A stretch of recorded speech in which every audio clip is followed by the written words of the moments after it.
আজকে পাউরুটি দিয়ে বানিয়ে ফেললাম দারুণ একটা snacks recipe, potato bread sticks.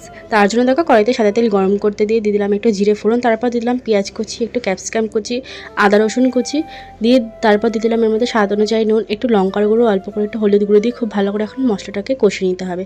তারপর দিয়ে দিলাম আগে থেকে সিদ্ধ করে রাখা আলু দিয়ে খুব ভালো করে মিশিয়ে নিয়ে তাহলে আলুর পুরটা একদম রেডি। আর এদিকে নিয়ে নিয়েছি আমি একটা স্লাইস করা ব্রেড। তো ব্রেডের ওপর এখন এই আলুর পুরটাকে একটু স্প্রেড করে দিতে হবে, তারপর আরও একটা পাউরুটি এর ওপর চেপে দিতে হবে।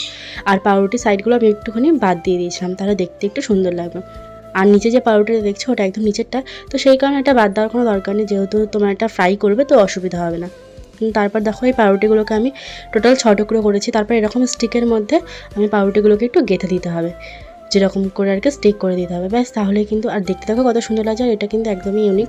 তারপর এখানটা ব্যাটার রেডি করে নিয়েছি একটুখানি ময়দা, অল্প করে একটু কর্নফ্লোর, একটু দিয়েছি স্বাদ অনুযায়ী নুন, একটু লঙ্কার গুঁড়ো, অল্প অল্প করে জল দিয়ে একটা ব্যাটার রেডি করে নিয়েছি। আর আমি এখানে একটু বেকিং সোডা, একটু হলুদ গুঁড়ো দিতে ভুলে গেছিলাম, তো সেটা একটু অ্যাড করে দিলাম। তারপরে ওই ব্যাটারের মধ্যে ভালো করে ডুবো তেলে ফ্রাই করলে কিন্তু এগুলো রেডি হয়ে যাবে। আর যখন দেখবে একটু রেড ব্রাউন কালার হয়ে এসেছে, এগুলোকে আমি উঠিয়ে ফেলেছি। তারপর একটু গার্নিশিং করে নিয়েছি টমেটো কেচাপ দিয়ে। ব্যাস কেমন লাগলো অবশ্যই কিন্তু কমেন্ট করে জানিও। আজকে ভিডিওটা এটুকুই, টাটা।